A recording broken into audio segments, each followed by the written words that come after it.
President Trump hosted a Made in America showcase at the White House this afternoon and made the case that his policies are making Americans richer. I love money. Watch.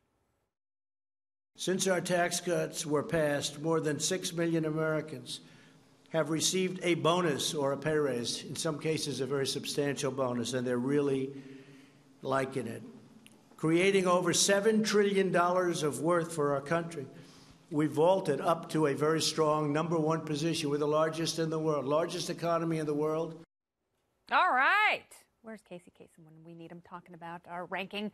A new Wall Street Journal NBC poll suggests Americans very much appreciate it when it comes to the economy. President Trump has an approval rating of 50%. The majority of polling took place before the president's controversial press conference with Russian President Vladimir Putin last week. Still, some of the polling was done after that. Can President Trump rest easy knowing most Americans will be voting with their wallet in 2018 and 2020? Let me ask Senior Fellow at the Reason Foundation, Anthony Randazzo. Anthony, welcome back. Thank you for having me back. So it's very interesting because Republicans love this president.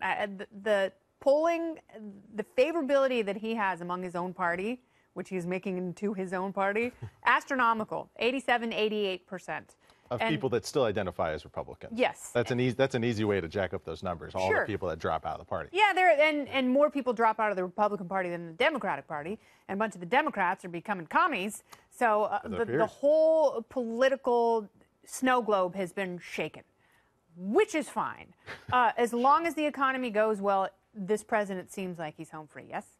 In general, I mean, if that's the economy, jobs, people's perception of the economy, their own interaction with their wallet is one of the most tangible personal things that people have. It's different than abstract immigration policy unless you're on the border, unless you're personally interacting with something that happens or you're trying to hire a bunch of policy people seasonally and you're having a harder time doing that. So that tends to drive people's perceptions. But this is one NBC poll. If you look at, say, 538's poll of polls, is still pretty much flat, going back to last year right around this time. And there are people on MSNBC who like to say, this president has the worst poll numbers of any president ever, which actually isn't true. If you compare him to George W. Bush at this point in his presidency, or President Obama, President Clinton, and George H.W. Bush. There's certainly, I think, the own echo chamber that sort of exists. They're all right in the 40s. Both sides.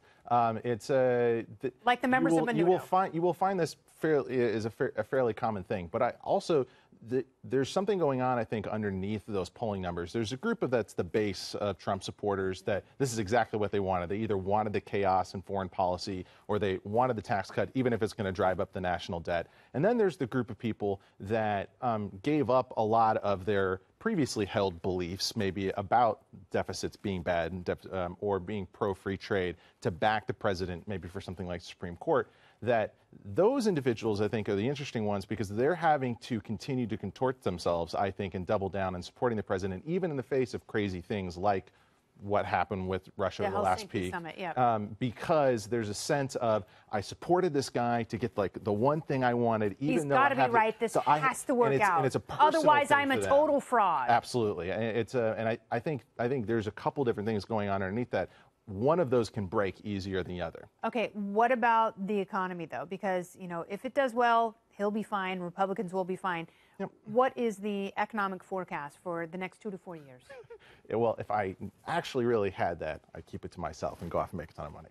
No. One of the things that was interesting is this president hated using national jobs data when he wasn't the president, critiqued the exact same methodology, now is willing to double down on the great unemployment numbers. And obviously unemployment is at a pretty low point.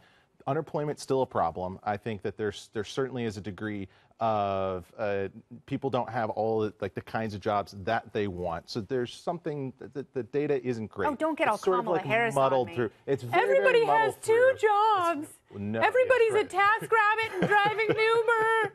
I think there's something to the critiques of the underemployed economy. On the flip side, people do have work. But their perception that it is a fully employed economy is fascinating. We're now out of time.